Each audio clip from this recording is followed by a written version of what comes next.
Met veel plezier, gisteravond om 8 uur kreeg ik een telefoontje van Raymond. Henry, Rafa is ziek. Je moet gaan invallen. Yes, dat bijna hoor. Ja, oh ja. Het moet gebeuren, hè. Het moet gebeuren, moet gebeuren. En in ieder geval, het is goed. Wat ik nu ga presenteren, het sluit aan bij vele van de opmerkingen die naar voren kwamen. En in feite gaan we het nu niet hebben over die anderen, over wat er bij die anderen gebeuren, maar in feite gaan we het nu hebben over onszelf, over jouzelf, over jij als beraad.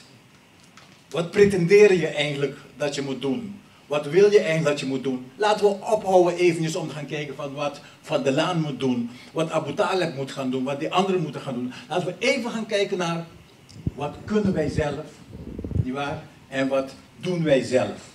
Nietwaar? Dat is eigenlijk de continu, het onderwerp waar we het over hebben. Het onderwerp is zoals op het programma staat, van bruggen bouwen naar stappen nemen. In het papiamento zou je dit als volgt kunnen vertalen. Boga y logra pa participación es nada. No se boga pa participación. No se logra hobby participación rio papel. Pero, lo cual no se logra, agora que não é pergunta da cumprir. Esse é de coisa. En para cumprir, daar hangt heel veel van onszelf af. Dus boga y logra participación es nada, cumplir de coisa. Maar laten we even kijken van waar zijn we eigenlijk mee bezig? Waar gaat het eigenlijk om? Dit kennen jullie allemaal nog. Dat is in Antillehuis. Je ziet een heleboel mensen zie je daar staan. Dat was in januari 2008. Toen hebben wij met z'n allen afgesproken de compromiso di 2008. Ik zal even kijken of ik het kan lezen voor jullie, want het is niet te leesbaar. Er staat, met de gevolmachtigde minister Paul Cominencia als gastheer en dagvoorzitter van de op initiatief van MAP georganiseerde reflectiedag op 12 januari 2008. Hebben de voorzitters van de Antilliaans-Arubaanse beraden van Almere, van Amersfoort, van Amsterdam, van Apeldoorn, van Breda, van Capelle aan de IJssel, van Den Bosch, van Den Haag, van Den Helder, van Eindhoven, van Nijmegen, van Rotterdam, van Terneuzen, van Vlaardingen, van Zoetermeer, van Zwolle en van de landelijke opererende organisaties OPAN, PPAA, TOPA, van en uiteraard ook de MAP zich gecompromitteerd dat in 2008 minimaal van een beraad verwacht mag worden dat het voldoet aan de prestatienormen behorende bij de klankbordfase zoals die op die dag afgesproken is, waardoor helderheid geschapen wordt ten aanzien van het ambitieniveau dat reëel en haalbaar is, met als gevolg meer effectiviteit in de inspanningen tot sociale integratie van Antillianen en Arubanen in Nederland en vooral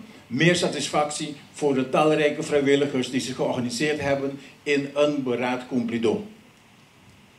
Kwaliteit is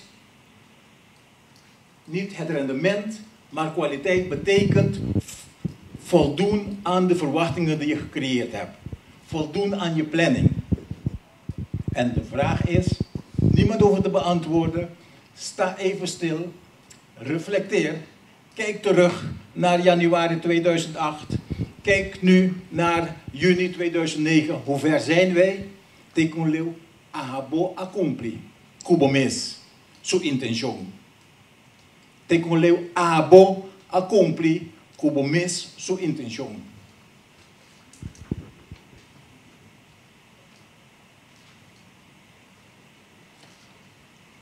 Wij hebben een verantwoordelijkheid op ons genomen.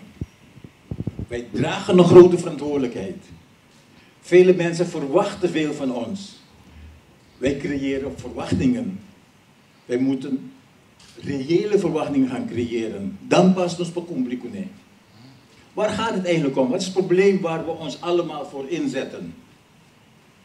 Eigenlijk, wat is het probleem? Er zijn twee soorten problemen. Van de ene kant De Antillianen die ervaren een achterstelling. En van de andere kant, de Nederlanders die ervaren eigenlijk een overlast van de Antillianen. Dat is in essentie het probleem. En dat moet overbrugd worden. De oplossing is emancipatie van de Antillianen en normalisatie.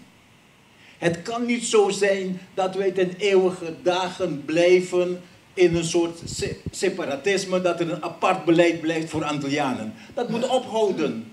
Als wij in deze samenleving wonen, moeten wij zoals elke Nederlander gebruik maken van de faciliteiten die hier in deze samenleving gecreëerd worden voor de ingezetenen.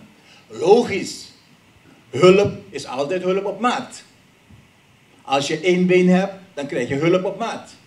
Hulp is altijd hulp op maat.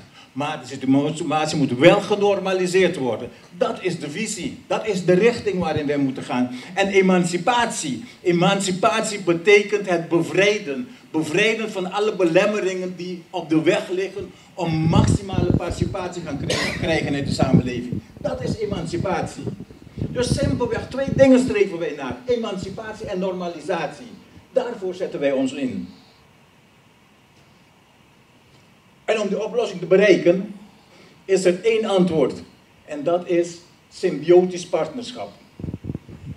De enige manier om dit te bereiken, de emancipatie van de Antilliaanse en Arubaanse gemeenschap en de normalisatie is in partnerschap. En als we het hebben over symbiotisch partnerschap, bedoelen wij een partnerschap tussen het Rijk, de gemeente op lokaal niveau en de Antilliaanse gemeenschap georganiseerd in de beraden en de landelijke organisaties. Simple like that. That's it. Daar zijn we mee bezig. En daarom zijn de beraden zo belangrijk. Daarom doen wij dat. Maar het symbiotisch partnerschap, dan vraag je je af, zijn we dan reëel bezig om dat naartoe te streven? Op papier wordt er steeds gezegd van het is belangrijk, maar als je niet de doorzettingskracht hebt om daarin te gaan functioneren, houden wij elkaar dan niet voor de gek? Nos compli con je expectatieven aan? Dat zijn dingen die wij voor ogen moeten houden. En terecht, zoals Claire naar voren bracht, die zei ook van, wij zijn vrijwilligers tot op zee en wij leveren een bijdrage ook als vrijwilliger. En als vrijwilliger, dan moeten we gaan nadenken, hoe kunnen wij zo goed mogelijk als vrijwilliger onze bijdrage leveren en eventueel gebruik maken van nodige ondersteuning. Maar de quintessens is, wij zijn geen ambtenaren, wij kunnen niet gaan competeren met een apparaat waar duizenden ambtenaren zitten die de hele dag zitten na te denken. Onze bijdrage is een bijdrage op grond van ons hart. Een bijdrage op grond van de gevoelens van onze gemeenschap. Een bijdrage op grond van wat wij, onze contacten met onze gemeenschap. En we moeten niet de pretentie hebben dat wij de bolle boze zijn. Maar de beste boodschap is de boodschap die komt uit je hart en uit je gevoel. En dat verwacht men van ons. Want die technische bijdrage van al die boeken en van al die professoren, daar zorgen de ambtenaren wel voor. Onze bijdrage is, onze toegevoegde waarde is, en dan moeten we altijd vragen, wat is mijn toegevoegde waarde ten opzichte van al die boekenkennis die technische ambtenaren hebben? Wat is mijn toegevoegde waarde als beraad ten opzichte van wat al die duizenden ambtenaren hebben? Wat is mijn toegevoegde waarde van de HAAP bijvoorbeeld aan Inge met al haar grote team van allemaal deskundigen?